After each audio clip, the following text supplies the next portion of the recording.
walking on sunshine. $60,000 could brighten up anyone's day, don't you think? Yeah, I wish your father was here, and then we could say thank you very much to him for the money. Yes, but if he was here, then we wouldn't have the money. Well, I know, but you know what I mean? It's because of him we can get married in the summer. Yes, so my father contributed to a very worthwhile cause. I know he'd be pleased. Uh-oh. What? There goes the sunshine. Well, no one's forcing us to read it. Very true. I suppose somebody put it there deliberately because they knew we were coming in. Well, I know we have reason to be paranoid, but let's not go overboard. Very true. Can't bear the suspense. You read it. Okay. Let's see who Mr. Carlin is slinging mud at today, shall we? I don't know what good thing is going on for the two of you, but you'd better bottle it and sell it because you're going to clean up. Oh, what price, love? Oh, excuse me, you'll have to forgive her, Ruby. She's had one good break too many, I'm afraid. Well, for a change, I might add. Oh, yes, and it's pushed her right over the edge. Pretty pathetic, isn't it, seeing this grown woman reduced to terminal giddiness? I love it. I love it. What's the occasion? Oh, pull up a chair, please. I thought you'd never ask. And if you hadn't asked in 10 seconds, I believe that she would have volunteered the information. Now, what is so wonderful? Well, it is my great and deepest pleasure to announce the fact that it is a big possibility, in fact, the likelihood, that Anna Devane and Duke Avery will be married in the summer. How terrific! Congratulations. We're pretty happy about it ourselves, Yes, we in certainly case you are. hadn't noticed. I tell you, it's the best news I've heard for weeks. Yes. It's a shame they don't print that in the Herald instead of all the rubbish they write about us. Oh, come on, we don't want them to bring that information on the Herald. Why add fuel to Carlin's fire, especially as it appears to be dying out? Yeah, well, I was getting sick and tired of being watched, I can tell you that. Ruby, you overhear so many conversations. Do you think people have really forgotten Carlin's stories? Oh, absolutely. Listen, before all they could do was talk about you. Now they don't even mention your name. And that's the way we want it. Yeah, I'd be happy to remain anonymous, at least until my parole is up. Yes. Well, we're going to be late. Ready? Yeah, we should. Oh, let me pay. Oh, thank you. I'll keep my fingers crossed for thank you. you. Okay. Look out, a nice prop for the wedding. All right. Bye-bye. Bye-bye. Good to see you like this. There. 7 more weeks and you're off parole. You don't have to mark it in the calendar, you know. The date is firmly printed in my mind. Now I'm going to add up all the money we have and see how much more we need to get $100,000. $14,975.38. Hang on.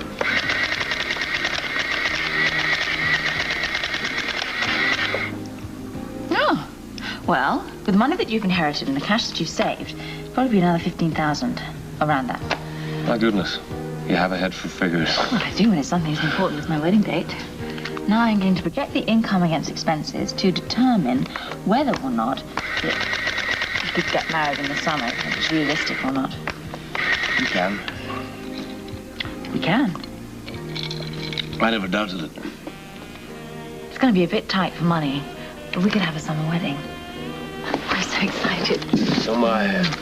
I want this wedding to be the best ever. I just want it to be gorgeous. Well, with you as the bride, how could it possibly be anything else? Yes, true. I'm going to have to decide what I'm going to wear.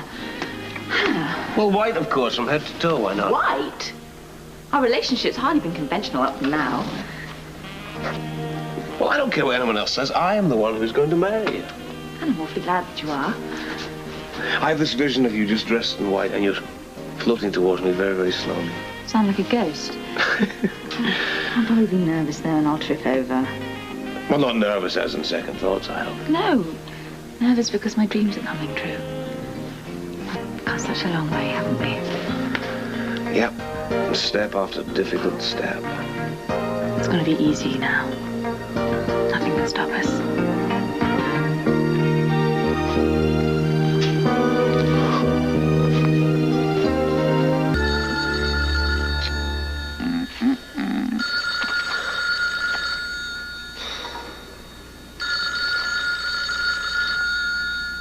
Are we home?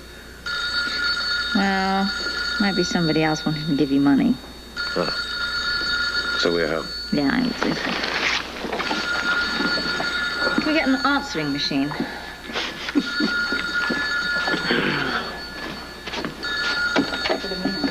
Hello? Oh, Janet. That's a nice surprise.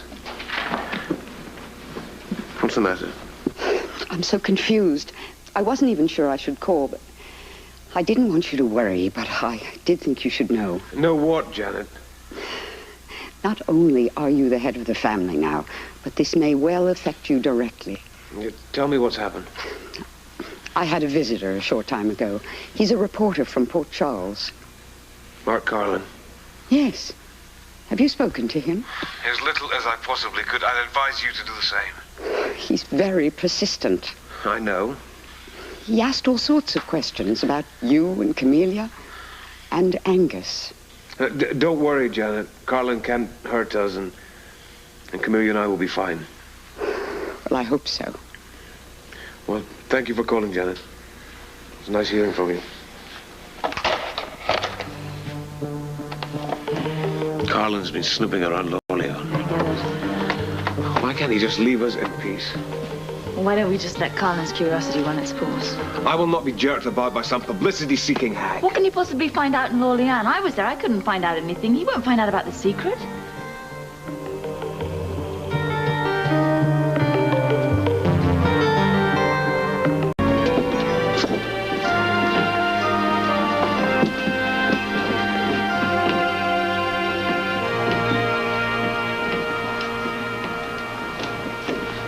Hi. Well, what happened to the happiest woman alive? You and I had some disturbing news, that's all. Anything I can do to help? Yeah. Want any soup? As a matter of fact, I've got some vegetable soup. 2 to go, please. There's no food at home, and I think Duke should have something. Okay, coming right up.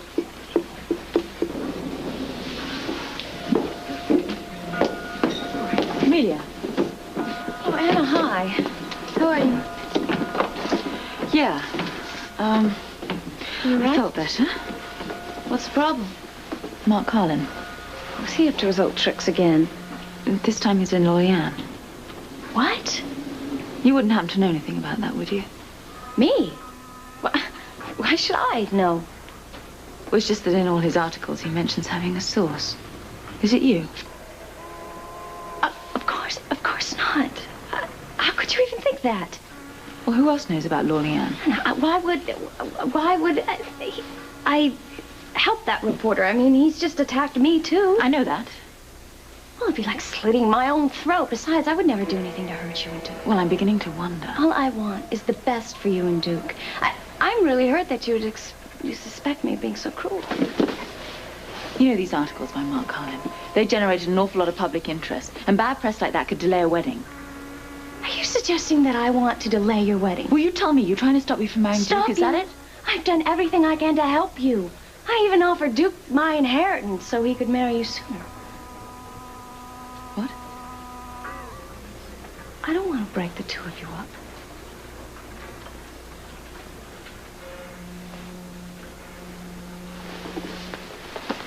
Sorry. I'm sorry. I'm just under a lot of pressure. That's all right. No, I understand. I would have done the same thing if I were you, with walls coming down like that. It's just that I want to marry Duke.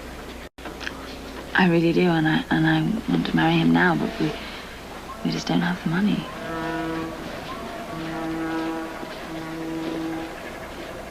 What?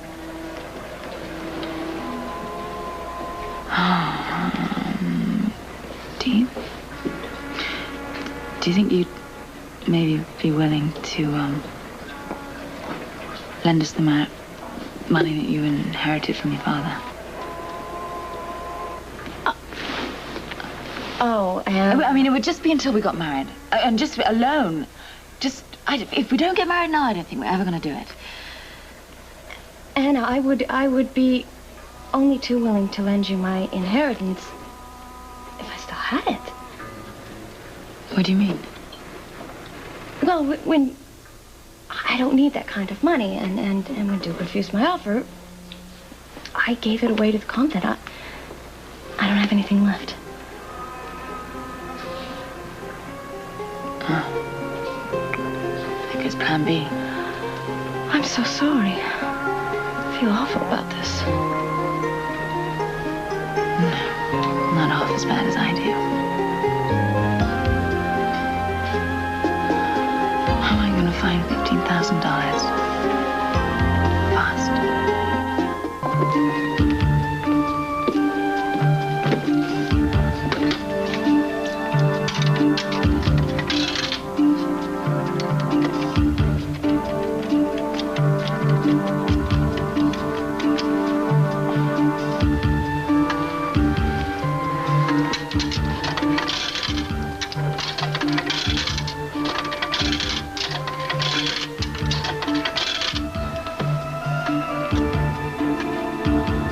Yes, this is Camellia Mackay.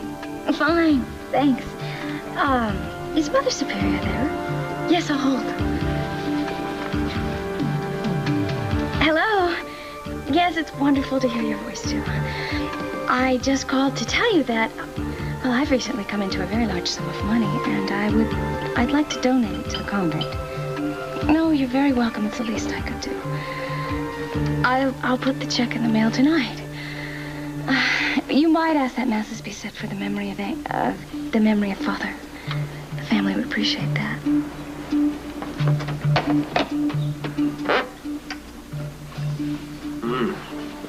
The soup of rubies really hit the spot. Aren't you ready for yours?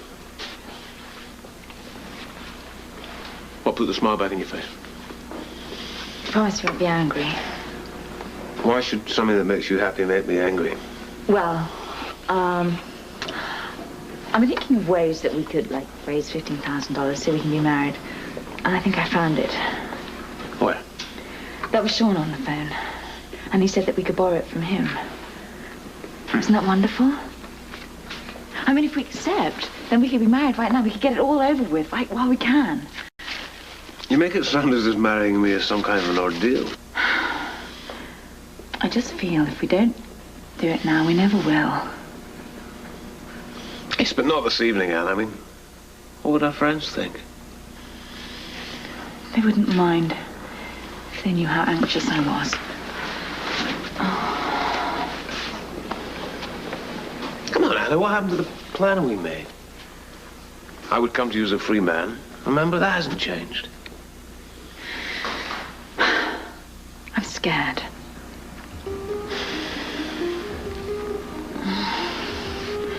Isn't our love strong enough to overcome your fear? Why don't we wait until I talk to my parole officer? Now that the Herald have retracted the story about me starting the fight with Mark Carlin, well, they might just be willing to shorten my parole, then we can get married. How long do you think it would take them to decide? I don't know. It's impossible to say. I mean, they may not shorten my parole, but I think it's worth a shot, don't you? It's the only way. It is. And please believe me, don't worry. We've come through too much to let anyone or anything come between us now.